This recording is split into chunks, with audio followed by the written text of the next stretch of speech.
2, 1. Welcome to the show, Austin. Yeah, dude. Thanks, man. Dude, this is so cool. So, me and Austin, we've known each other for quite some time now. Yeah. Just brought my hat forward so you can see the We suffer. gotta Dude. support We're the suffer. The hats. We're on the tubes now, so this is gonna be on YouTube. Heck yeah. Austin's he's a video professional, so he's the one that is setting all this up. This is his camera. I got the lights. He showed me how to work the mics. I didn't actually. The whole time I've been doing this, I've been talking on the opposite side of the mic. So hey, we all got to start somewhere. that was embarrassing, but yeah, dude, I'm super excited to have you on here. I feel like, so I guess let's first let people know like where we met. So this is Austin Johnson, right? We actually played football against each other in high school. Yep. I don't know if we knew each other, probably just from film. Yeah, just watching film. That's That was pretty much it. But we met, like, kind of got more close once we started working at Hydro Jug. Yep. Right. But yeah, we both came in as. So I did the influencer marketing. Oh, that's and right. And then they opened up the wholesale, which is then when you got on, and then Jake was like, "Hey, like we're gonna expand this team. You want to come over, and you don't have to do the influencer side." And so Okay.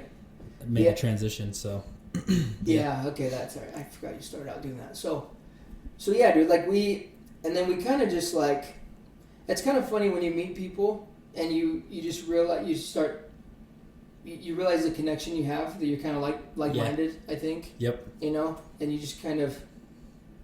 I don't know. It's just like a kinship. I felt. I was just like, dude, we think so similarly. Yep. And so, yeah, it kind of sparked that. It's funny. We've never been like hung out or anything, really. But we've always like through social media stayed connected. Like when me and my wife, we moved to Georgia for a couple of years. I was in Florida over the summer, and like we've always stayed connected, which is just crazy. Yeah. Yeah, I think that just kind of comes back to like there's a certain level of people that you connect with and you resonate with. And the thing is when we did work at Hydro Jug, it was funny because like when Mason came on, we like almost knew that this wasn't our long-term goal. Like we were like, this is a great place. I think we both went in there as the same mindset because we wanted to help Hydro Jug grow because we knew Jake, and also just like connect and like learn and grow how to be in like a startup, because we've always had the mindset of like running a business, or you know, we knew that there was something more, and that's where we always connected. And that's what's kind of cool is no matter like if you moved away or you know you come back or whatever it was, we always have stayed connected, and we've always talked about like where we're at and where we want to go. So it's like it's good to have those type of people in your life to you watch you hustling, and you know like we support each other, and it's rare you see so many people do it so consistently over time. So when you wonder why like there was that connection early on, because you knew that person had that it factor, and you want to gravitate like almost towards those kind of people. Yeah, I know. I feel like, honestly, dude, like that time in my life, I felt super lost. There's the last episode we did, it was kind of talking about like your identity as an athlete. Yep. And I feel like after I got done, because that was only about a year after I got done playing, you know, college ball, and I was just like so lost. Like I didn't know what I wanted to do. And I heard this opportunity come up. I'm like, dude, this sounds awesome. And it was great. And it was great. Like we had a great experience, but at the same time, like I felt like I had all this ambition and no direction. That's what it was. Really. Yep. Like tons of ambition. Like I want to be rich. I want to be successful. But then it's like, okay, I'm still like not making very much money. I don't know what to do. Yeah. and so but I think like honestly, like meeting you, I think sparked a lot for me. And as we continue to stay connected through social media, like kind of show me like, hey, this is like a cool thing to do, like the social media thing, and even if you suck at it, like I suck at it, I'm not good at it, but it's like it's just fun, and it's a good creative outlet, I think, and it's a great way to stay connected with a lot of people who you would never meet like in person, almost. Yeah, you have to think about it this way, and this is something that I've learned, and I mean we could probably go into further as to why I chose like videography, but just to kind of surface level it right now, is like everybody, when we were growing up, we used to have an imagination, right? Some people were drawn to like coloring. Some people were drawn to like I always think of the SpongeBob episode where it's like imagination, right? And they talk about that as like you got to have this imagination. And we'd almost have like fake friends, or like you would have your toys and you would like create some sort of storyline behind the toys that you have, and everybody has like some sort of artistic ability. Yeah. And I think within videography, or you're building a business, or you create a product, that is your art, and you have to be willing to express that art through social media, because the world we live in is all about social media. And so people think that like social media is bad, but one thing that I've learned is it doesn't have to always be like an Instagram, or it doesn't always have to be a TikTok. You could be well known on LinkedIn. You could be really well known on just YouTube, and that can change your life. Yeah. And so always hiding in the shadows of your ability of what you can provide to the world by your value, by your artistic ability, you're holding yourself back, I feel like, because we all have some sort of purpose and value that we can bring, and you can connect with people that you never could have ever imagined just by picking up a phone. And it doesn't have to be perfect. It doesn't have to be beautiful. It's just putting yourself out there, and someone will resonate with it, and someone will like enjoy your energy. It's kind of like when you first meet someone, you're like, how is this person going to help me in the future? I don't know, but I'm just going to continue to stay connected, continue to give value to him. Yeah. Because eventually it's going to come back and be a positive influence for me. Yeah, dude. I think that's why it's super important too to be authentic online, because if you're putting off this persona that you want people to think you are just to get likes and views and stuff, and then they meet you and they're like, oh, you're nothing like what I thought you know.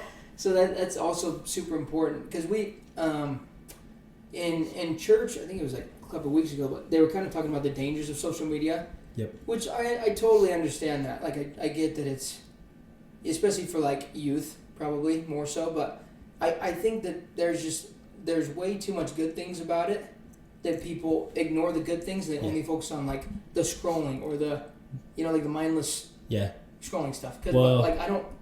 And the thing is that I always tell people is algorithms know what you feed into. Yeah. Oh yeah. So if you constantly just see negativity on your social media feed, it's because you're feeding it. Yeah. Right. You're it's engaging true. It's not like just on there by random accident. Yeah. So it's because you're engaging with.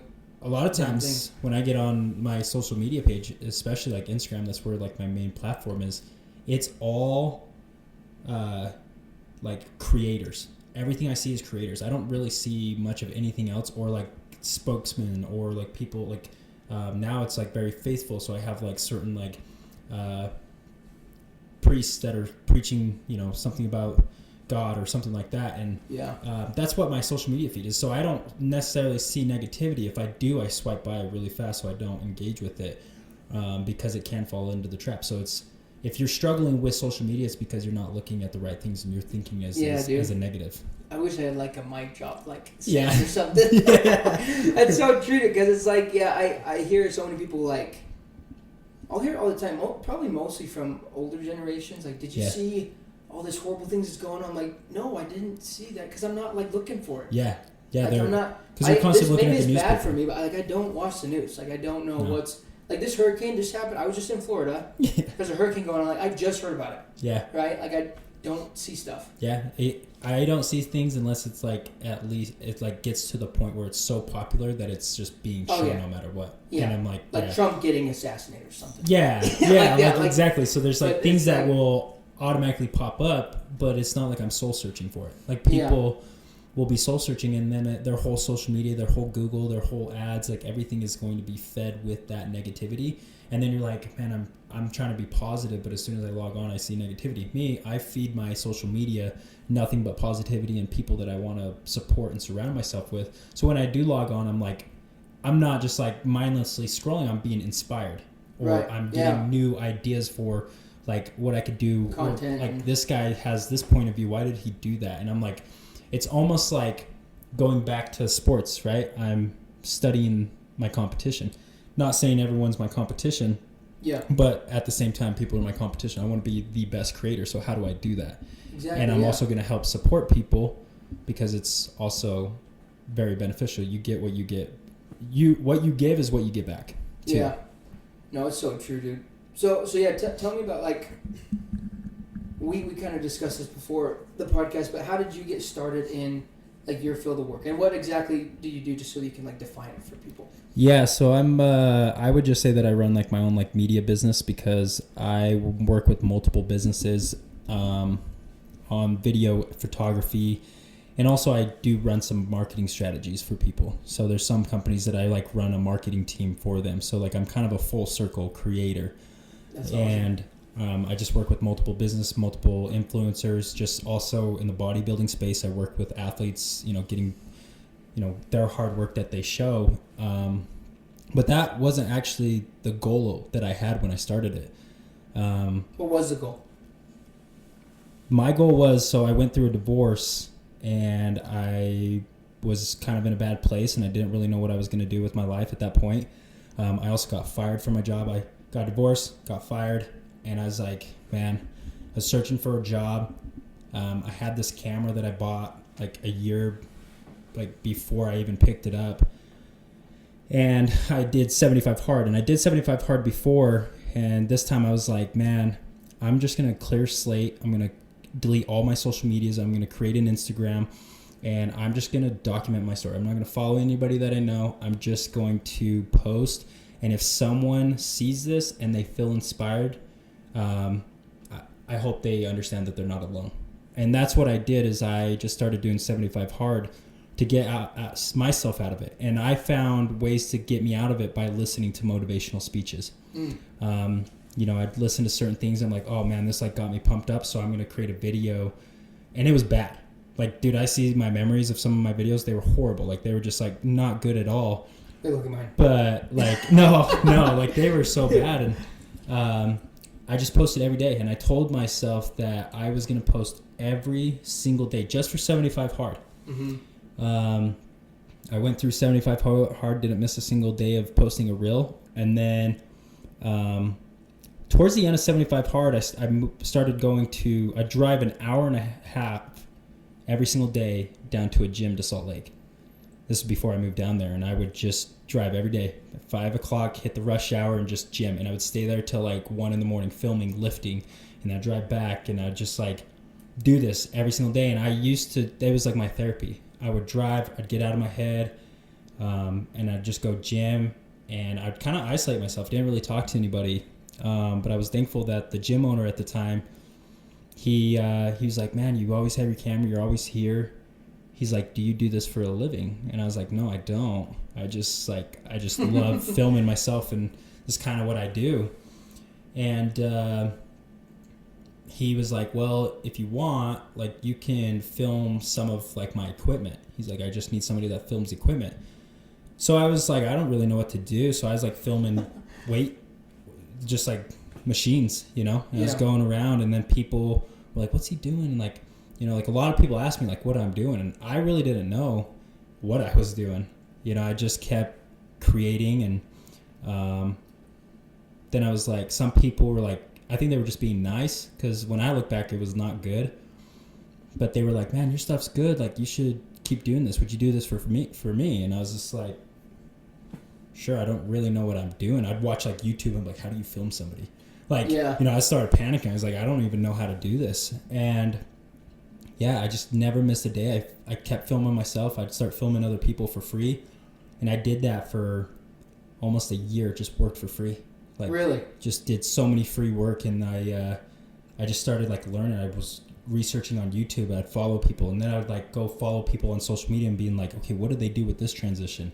And it's all self-taught. Yeah. And one of the best things that I would ever give anybody advice is film yourself, because that's when I learned so much about how to film. How do you create movement without someone filming you? Yeah. And there was just so many details that I learned just by filming myself, and it's crazy. I look back, I look at my social media page. If you see how many posts I post, that's how many consecutive days I've gone. I've never missed a day. That's awesome. And it's consistency, and it's crazy. And like, some people are like, how do you just go when like views are low? My whole reasoning was never about the numbers or the outcome, or this was going to be my career. Yeah. I literally just was like, I hope I inspire one person. Just one person. Okay, so let's unpack that. So were you working at the time, like when you did all this? When you're driving for an hour and a half every day? I wasn't working for like 2 weeks, and then I got another job. And what's crazy is during this time, I started working 2 jobs at once. So I worked from home, and I'd just get 2 at-home jobs, and then I would just like, and they didn't know I was like running 2 Zooms sometimes at one time. Oh, that's crazy. And then I was like editing on the side, and because I got divorced and I lost half of like the house pretty much, and so I was like, I don't know how I'm gonna pay this. Yeah. So I was like just picking up 2 jobs, and then I was like, then I was filming, I was doing 75 hard, so I was like literally just overkill. And yeah, I worked 2 jobs for almost like 9 months. Wow. Just to pay my bills, and then I finally sold my house, and I was like, I don't want to do 2 jobs anymore. Yeah. So I moved down to Salt Lake, and So you're working 2 jobs, and Yep. then you're doing a lot of this like social media stuff kind of for free, but also, so you at what point did it go from like I want to inspire people to like, oh, I can make money doing this?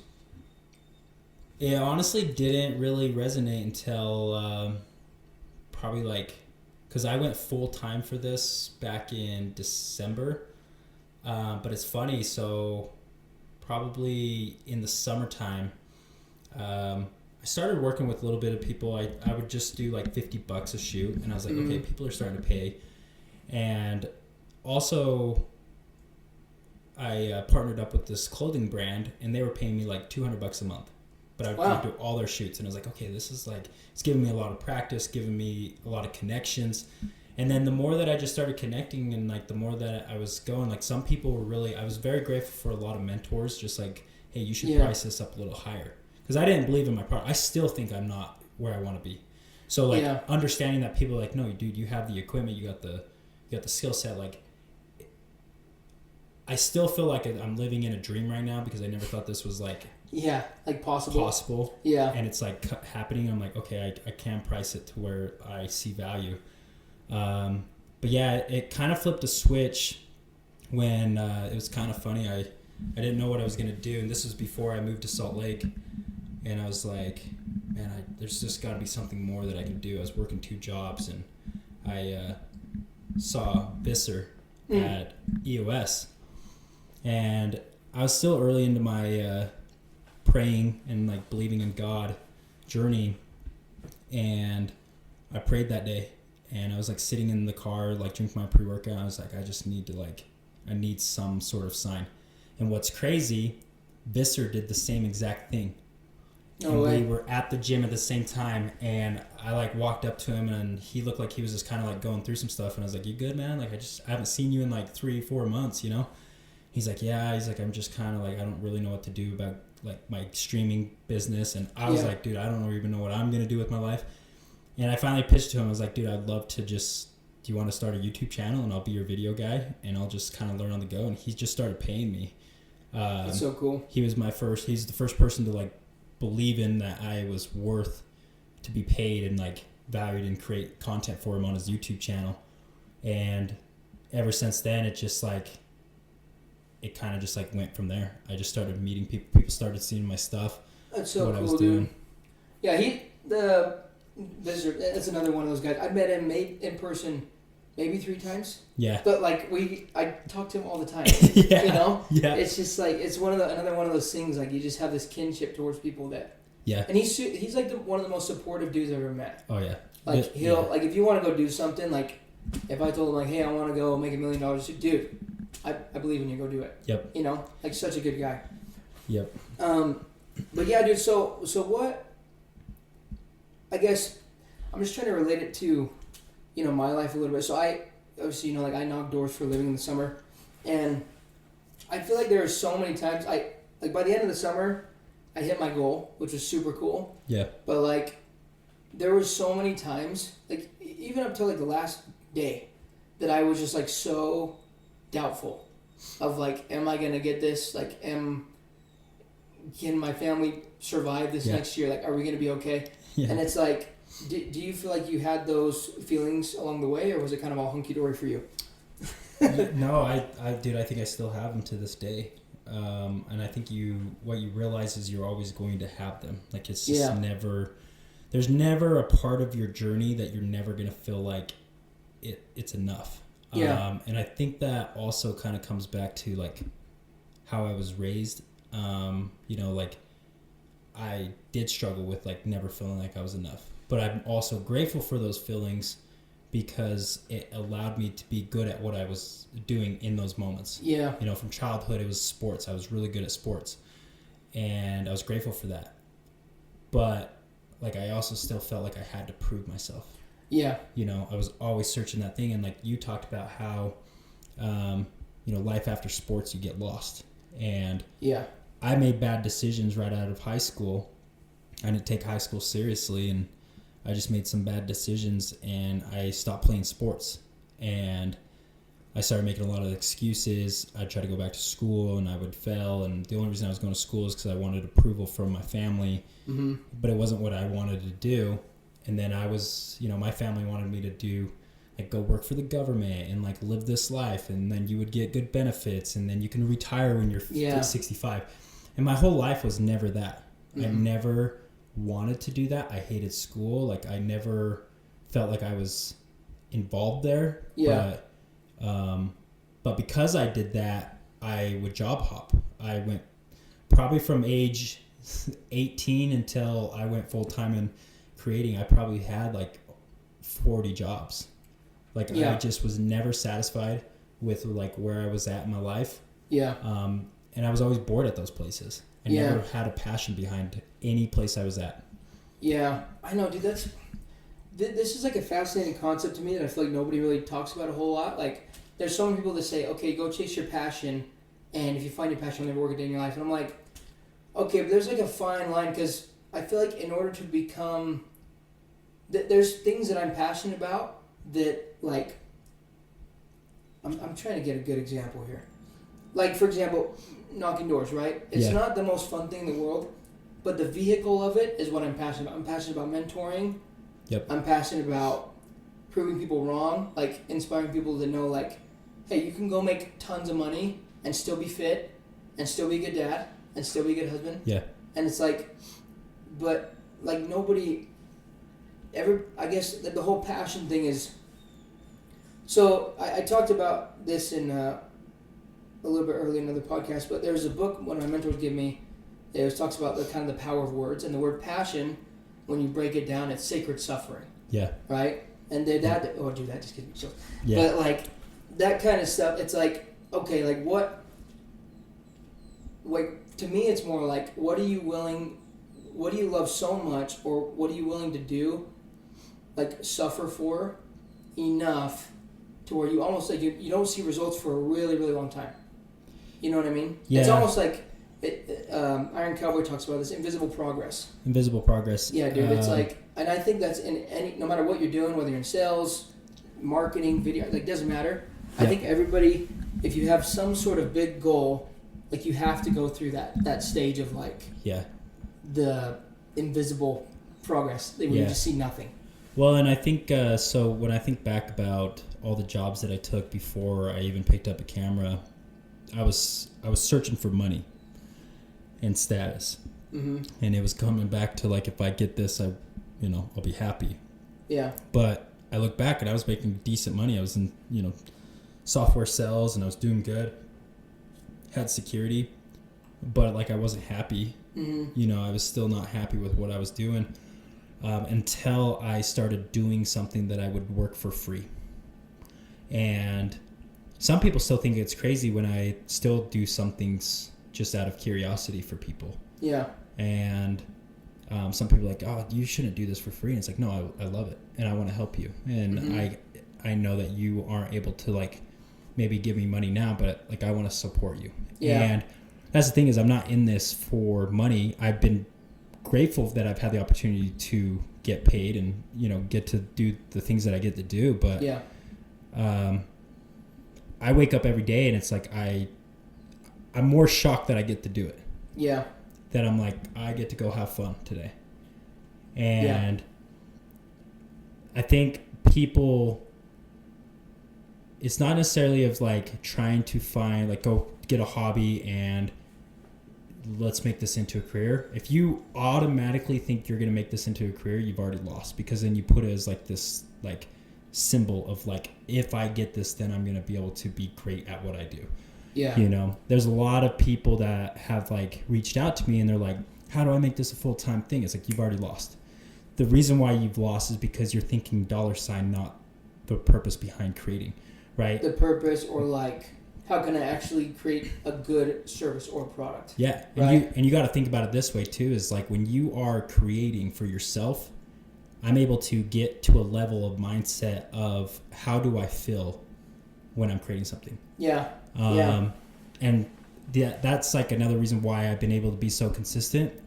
And this is like a little known fact that maybe a lot of people don't know. Every video that you see is my journal. So those audios, those things, a lot of people are like, how do you always post sad boy stuff? I've dealt with struggle. Yeah. And those things is me telling my story, but through my art. Yeah. The reason why I'm able to act those out, and they're like, why does he look so emotional in those videos? It's because I'm feeling what I felt, whether it was as a child, whether it was something that I was going through that day, that night. I could put myself into those shoes and I can make something come to life. Yeah. And then I love that. The thing that people struggle with is, and I struggled early on because I didn't understand this, is when you're working with somebody, you have to understand the person you're working with. Mm-hmm. Right? So when I see somebody, I go through their social media feed. I'm like, what kind of person is this? What type of person do they feel? Like, how do they resonate? How do they feel? Yeah. And a lot of times people are like, how do you not always have, like some people that I've talked to as creators, they'll get people to send back and be like, oh, like this isn't what I wanted. Like, can you do something else? Of course, I've had that by some people, but for the most part, I have a very low percentage that happens because before I create something, I look at who this person is and I talk to them while I'm at the shoot, and I get an understanding of how this person thinks and how they feel. And so then I'm almost like, when I'm creating, I start to put myself in their shoes. I'm like, how are they feeling when they're emotional, or maybe it's like a hype? How do they feel when they're excited? How do they feel when they're inspired? And so I try to be them, because when I create for myself, I'm being me. Yeah. So that's why it's easy to create something, because I'm telling my story through a lens. Yeah, dude, I love that. And so there's two things I want to say. So number one, I think an important part of what you mentioned, like how you're willing to do stuff for free. Yeah. I think that's super important. That's something, so I struggle with this a lot, right? And I like to think it's because I have a family and I got to make money. I can't just do this for free. Yeah. But I do think, like, when you are willing to just help and serve, that it just comes back to you. It's like the abundance mindset, right? Like, I notice this like on the doors. Like, when I'm a scarcity mindset and I try to sell everybody, like, I have a bad day. Yep. Really bad day. But if I'm just like, okay, dude, like, you don't have to say yes to me. Someone else is going to buy. Like, I always have great days. Yep. You know? And I think that's super, super important, is like the willingness to actually care and serve versus just get dollars. And I think that's the first thing I want to say. But then the other thing is, if you notice, like what you said about like your process of how you go about with your clients, and like helping them out, like you're very methodical about it. I think most people that are looking at your page and they're like, how do I do what you do? They're again, I think it's still a scarcity thing. It's like, how do I do what you do versus like, how can I just get better? Yeah. You know? And it's in a world of where there's a lot of copycats, you can't copycat somebody. Yeah. Right? Because like, I've done it, dude. I've copied. I'll be totally honest. I've copied some of your videos, like the audio, whatever, and it does terrible. But it's like, I'm also not even being authentic. I'm like, I took this audio or something from it doesn't matter. It could be anybody. But I'm like, why doesn't this do well? But I think it's just because it wasn't authentic. It's not authentic, but also at the same time, it's authentic to your own taste. You can use the same sound. I could give you my LUTs, like I can give you my all my color grading, everything. But the thing is what you see is different than what I see. Right? You could look at a painting and you could match that painting from step by step. Yeah, your perception is going to be completely different than my perception. Yeah. You know, how I see blues is going to be differently than how you see blues. You know, when I go to the gym that I go to and it's like the walls are black and then their equipment's green, like my color grade is going to be different because I see green differently than that person. And so you can't replicate anybody. And this is also something that I think people struggle with is they're like, man, there's so many creators in this world. There's so many coaches in this world.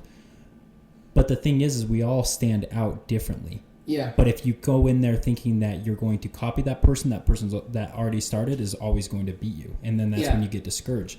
But if you go in there and you're like, how can I be different? Okay, I'm going to do this thing differently. Maybe for me as a creator, it's like maybe I'm more like slow movement, storytelling, documentary style, right? But then how do I make me different out of that? Because there's going to be people that follow along. And it's like, okay, maybe certain music, movements, angles, different like effects that make mine unique. Like mine's always, I'm always in a black wardrobe. Like it looks like I wear the same clothes every single day. It's always in my truck. And so when I go film, I throw it on and I like, so then I have like all these scenes that I can just recreate and like add to the story. Like I still use clips that I made last December. No one knows, but it's like I throw it in there and I sprinkle it in there because that now I may have never used that before. And this is why I say always create, even if you don't post, because that storyline could match a new video that you could be like, oh, this is going to resonate to someone. But that's why you can't copy paste, like no matter how much you try, because the perception is completely different. That music makes you feel a different way than the music makes me feel.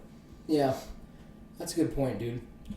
Well, yeah, like, so switching gears, how do you feel like, what role has faith played in like all your whole process of what you've been doing? Everything.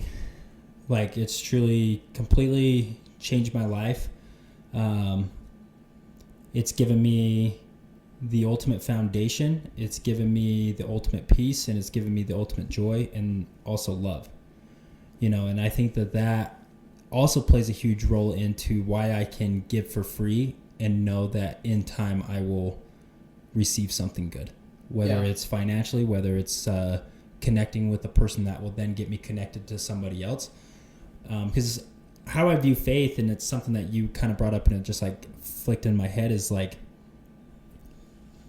no matter what you do in your life, God is always going to be there for you, right? You can drift off and not be as faithful, but you come back, he's still going to love you the same way.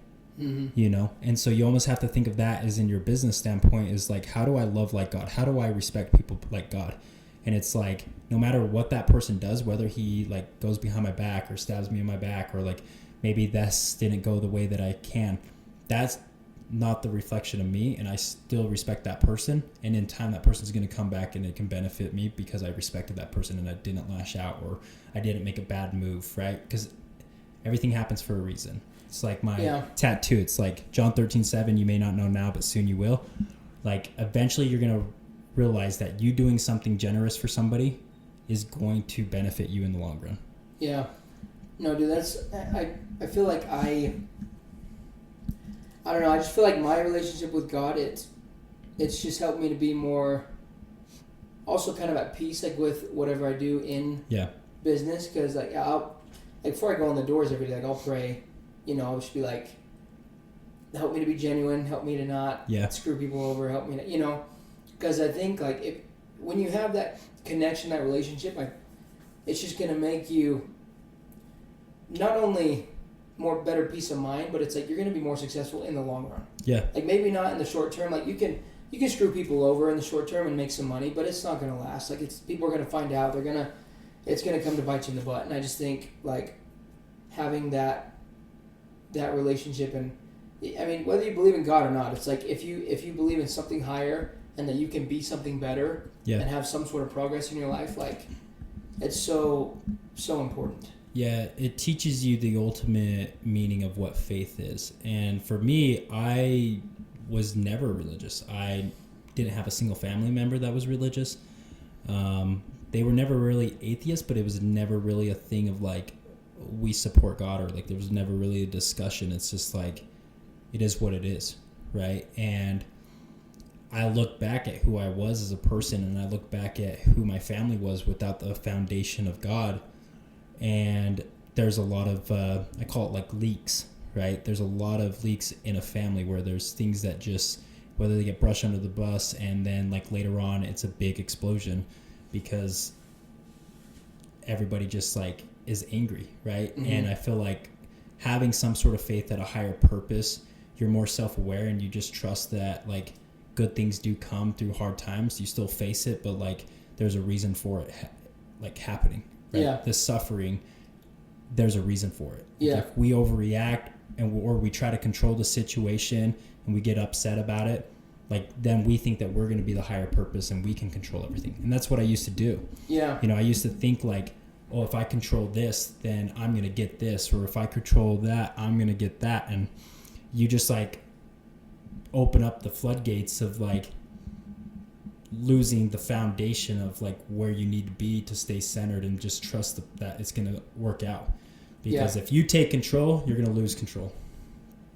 Yeah, dude, let's talk about that because I feel like, so it's a Suffer on Purpose podcast, right? And I feel like, I think it's just because this is something I've thought of for a long time. So I grew up in a very like great, loving, kind family, right?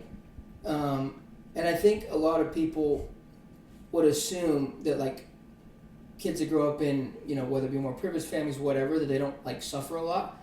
And I think so pain is very relative, which is really interesting. It's a concept that's like, I need to do more studying on it. But like, even though I had, you know, a very, what's the word? So it was a great upbringing, very loving and everything. I had everything you can think of that I would ever need or want. Yeah. But in my adulthood, it's almost like I had to suffer a little bit more because I had less skills in the workplace. I would almost say like no skills. I'm kind of charismatic, I guess. I like to talk to people. Yep. I'm athletic. You know, I played football my whole entire life. But there was a lot of things I was lacking. And in that sense, it was almost like it's like the suffering externally. Yep. Right? So, and this is something I think about a lot. Like, the more that you can suffer initially to put in the work, to gain a skill, to build relationships, to have faith in God, like, because all these things are painful. Like, everything that comes with, like, that is worth doing, or in the long run, like some ambitious goal you have, whatever, like, it's all painful. But it's also painful to just be mediocre and fat and like lazy, you know. And it's like either way it's gonna suck. And so it's like you might as well just like work hard and be the best version of yourself because it's gonna set you up for more success in the future, even though it's still hard. Yeah. Well, and what I've learned over my life is like the way I feel suffering is the same as you, the way that you feel suffering. No matter if your upbringing was a little bit better than my upbringing.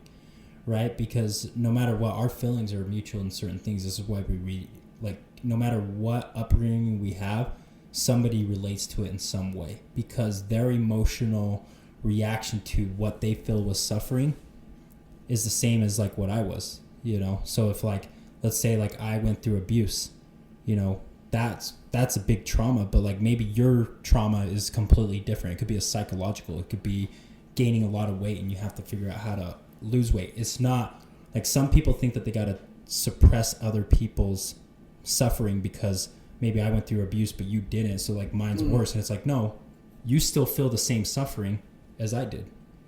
That doesn't discredit your life because your struggles are different than my struggles, but all of our struggles are the same. Now what we do is it's your choice to how you overcome it because we have no choice over the life that we were brought into. Right? How we were born, where we were born, and how we were raised was not in our control. Yeah. But as you get older, what you do with that and how you engage into your suffering and like how you choose to suffer and respond to it is ultimately your decision as an adult. So like if you choose the unhealthy route or you choose the addiction or you choose this, that's your choices. And a lot of people want to use the excuse, well, I went from this family and this family was this.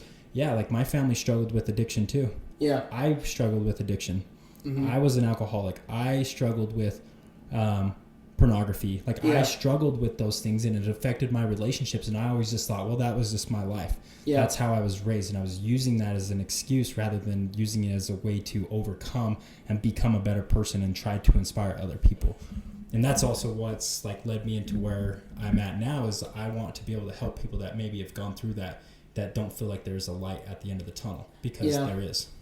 No, I love that, dude. And yeah, I think, just what you're doing with, like you said, just trying to inspire people, like helping them through that same process. It's almost like you're creating content for your older self. You know what I mean?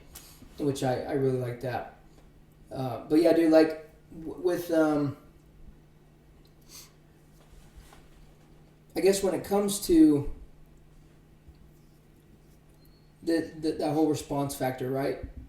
Because I recently I've actually met, I'm adopted, right? My whole family's white. I don't know if you've met him yet, but you'd know if you see him. But yeah, and it's like I've met a lot of people in similar situations as me that were adopted that have great families like mine. Yeah. And somehow they've managed to see a more negative view of it. Yeah. You know, that it's like, it's almost like the poor me thing. Yep. And it's like another one of those things. Like, I think you can, whether you believe in that you're the victim or you believe that you're the hero or whatever. I think either way, you're kind of right, because it's going to affect the way you live your life. Yeah. You know, it's like whether you think you can or you can't. You're right, because you're not going to do it, or you are going to do it. You know. Well, and that's the other thing, and something that I've learned over my life is that even if I want to be a hero, I'm going to be a villain in someone else's life. Oh yeah.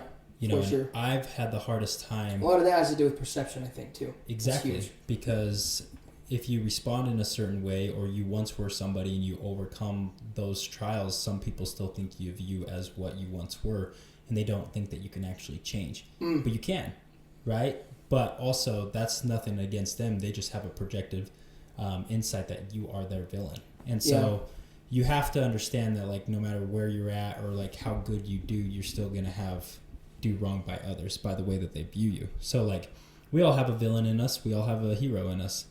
But if you constantly believe in God and trust that he has a plan for you, like your foundation, and if you're open to, you know, learning from your mistakes and like know that like this current situation that I'm in is up to me of how I overcome it. So I'm going to put myself in a tougher situation. And that's where I say chosen suffering is your most valuable asset. So choose to suffer. So when unchosen suffering is upon us, you know, we know how to overcome it in like a quicker, more established way. And as a man, I believe that's your greatest foundation as well when you have family, right? Because like you're seeing a different struggle than when you were single. Yeah, like you have a family. Now you're almost going to have your second kid. And so like there is that pressure, that level of pressure of like, man, I got to push harder because I need to suffer a little bit more. So if something happens, I'm that foundation that my family needs. Yeah. And I feel like even as a single man, and we almost like lose sight of this, we think, oh, single, I need to go party, I need to go play, I need to go like connect with all these like women and all this stuff. And the reality is people think that once you then find somebody, you can just flip your switch and be like, oh, now I'm a holy man, now I'm like this good guy. But the reality is like, it's like anything else. You got to practice like you're in the game. You know? So like every day we have the game of life, and you have to work to be the very best so you can support your future family. That's the other thing on my mind is like everything I do today is for my future family. So then if I ever do have the blessing to have a family, I've already know I laid this foundation and I can be a support system. So then when that suffering starts, a new set of suffering or a new set of pressures upon me, I'm ready, and I'm not just like, oh, I got to flip the switch, which no one can just flip a switch and just live a new life of like, you know, balance, or, you know, oh, I can just be the best dad ever. It's like, it just doesn't work like that. Be a dad, be a father figure now to your own self.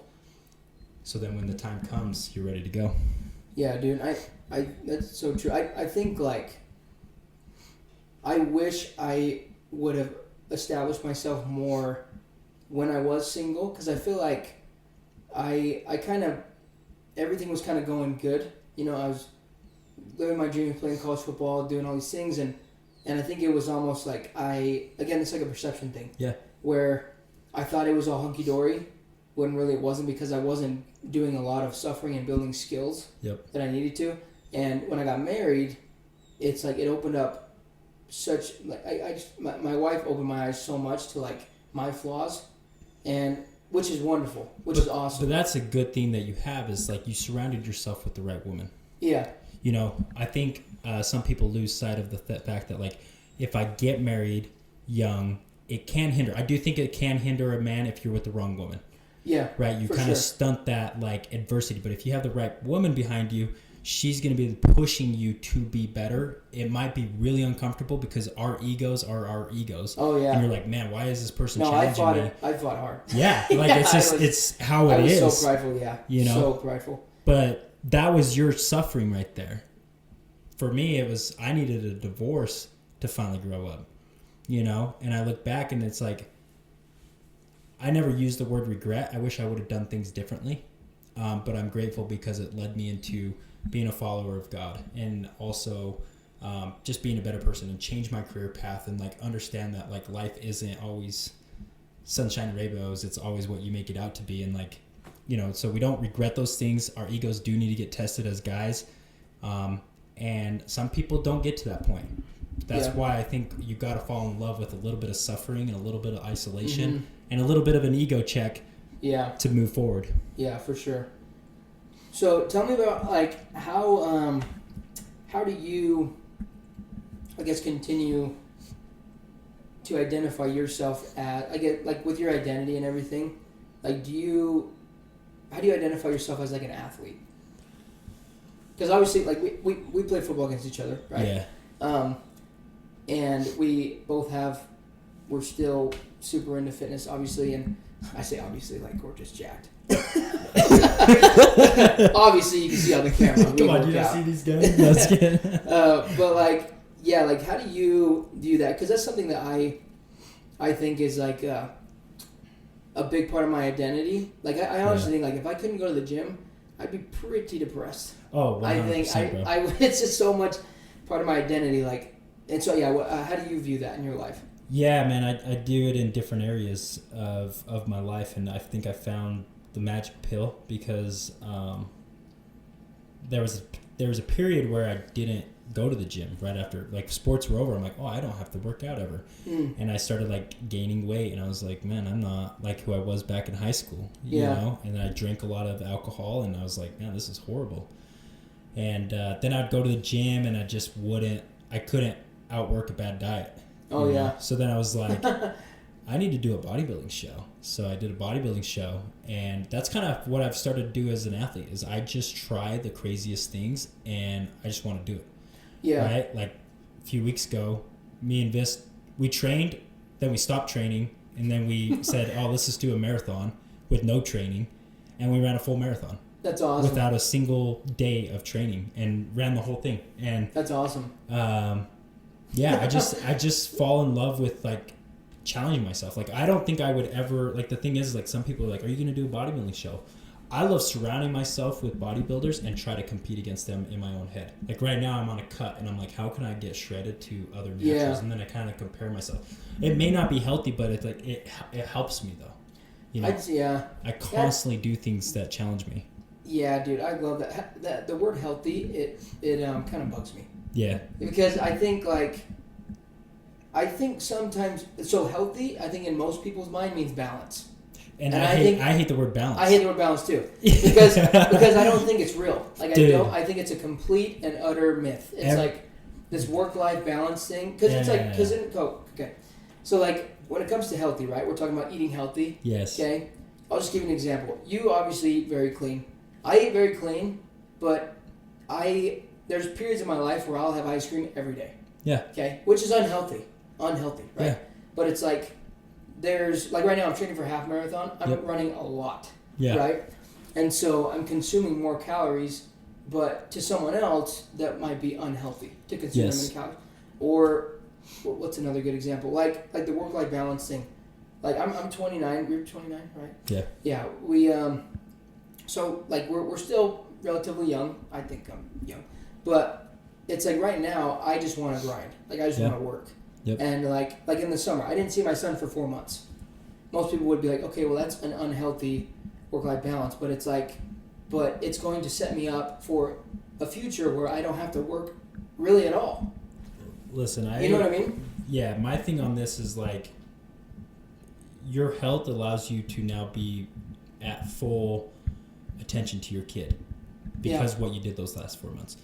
And I think this is where people lose sight of it, is that, and I don't have kids, but what I do know is I know at times where when I was a kid, I'm very grateful, like my family did the best that they could, but I had to learn how to be imaginary mindset and go play by myself, because my dad wasn't always healthy to go throw a football. My dad wasn't always healthy to go play basketball. Yeah. You know, and as a kid, you see that. Mm-hmm. And you do feel disconnected, and you do feel alone as a kid. Like it is what it is. And all these people that think that you, just because like you're always home, but you're always in a bad mood or upset, or you're not able to like really, like you might be there, but you're not there. Oh yeah. And so this is where health really plays a role.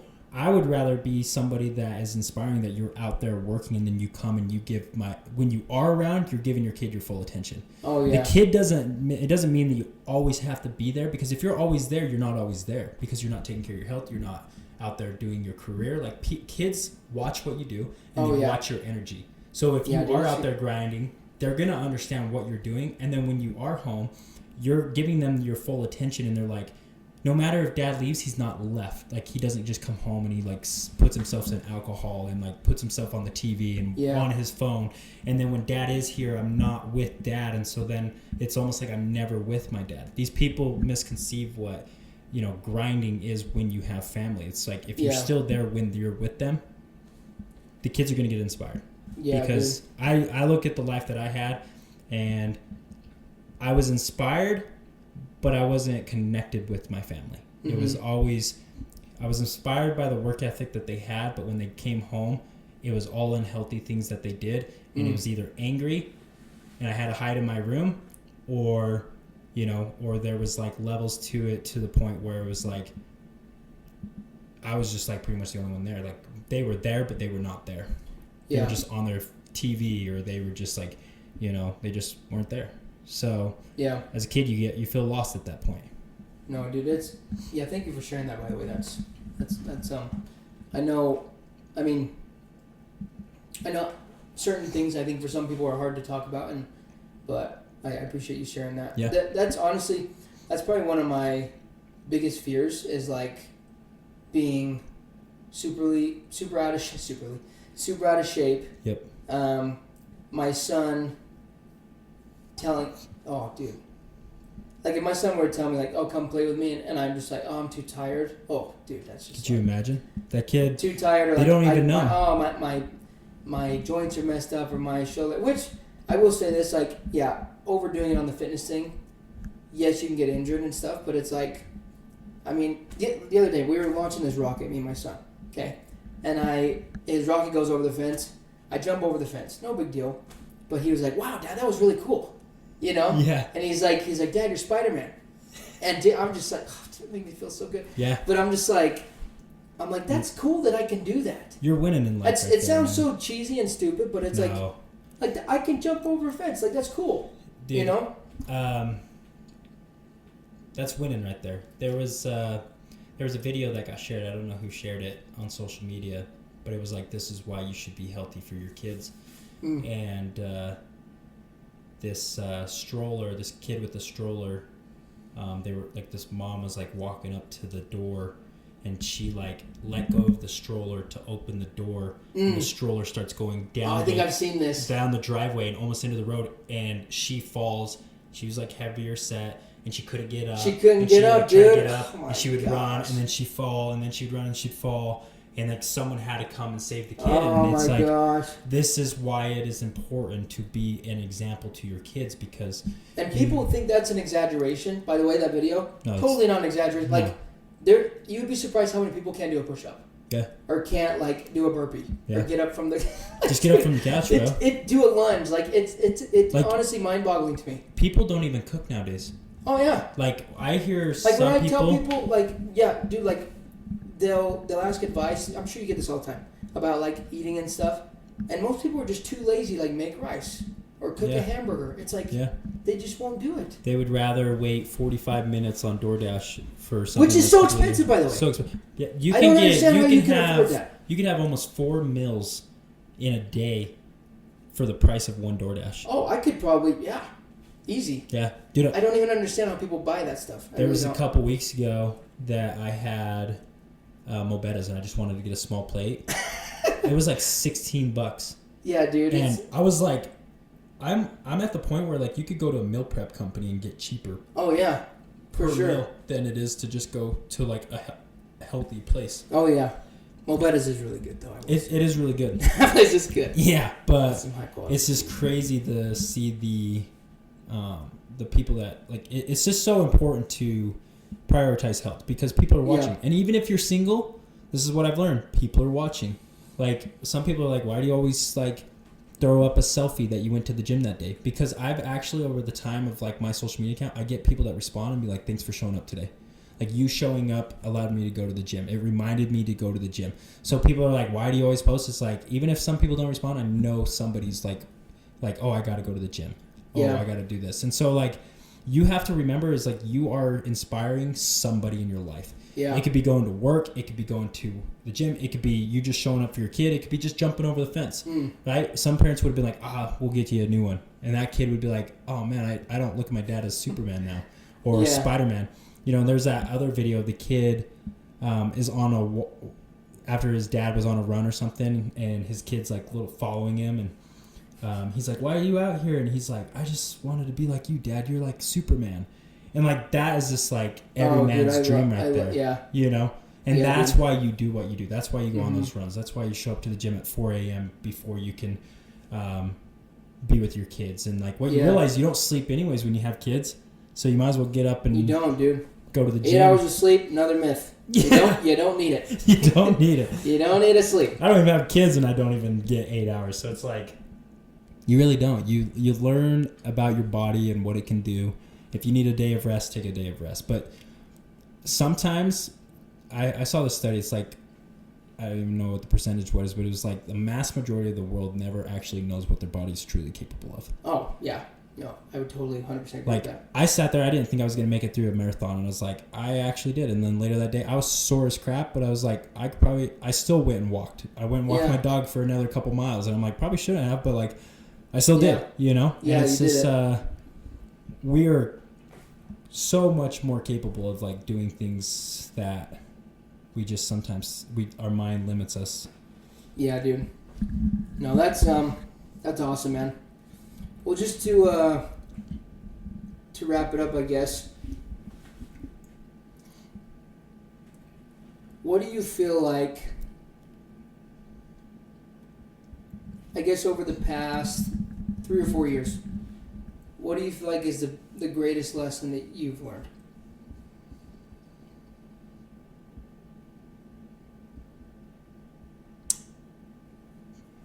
Greatest lesson. Love everyone, man. I used to fear everybody rather than love everybody. Whether they turned on me or whether it just didn't work out, maybe the friendship, maybe I made a mistake in this person's life. But that doesn't mean I don't love them. And respect them. And in the past, I used to compare and hate, and if this person was being successful, it's because they cheated or they took steroids or, maybe they came from money or whatever it was. I'd always hate and I'd always compare and I'd always like talk down to make me feel better. Mm-hmm. And one thing that I've learned in the last 3 to 4 years is love everybody, man, and respect everybody. And no matter if they cross you or not, learn to love. And that doesn't mean I don't think negatively sometimes. Like sometimes I'm like, man, what a dummy, or like, you know what I mean? Like Yeah. You might say some things in your head, but like no matter what, you got to work on just loving everybody and just understand like a lot of the times people's reactions are not towards you, it's their own inner self. And how I know that is because I used to be that person.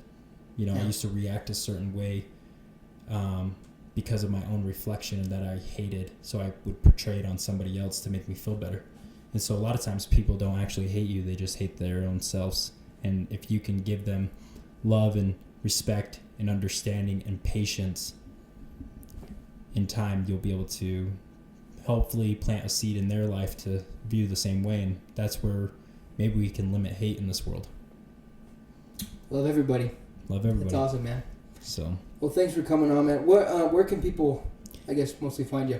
yeah, every platform. So X, Threads, YouTube, TikTok, Instagram. It's AustinJohnson_films on every platform. So that's Awesome, where you can dude. find me. Awesome. So, Thanks for coming on. Yeah, dude. Appreciate it, man.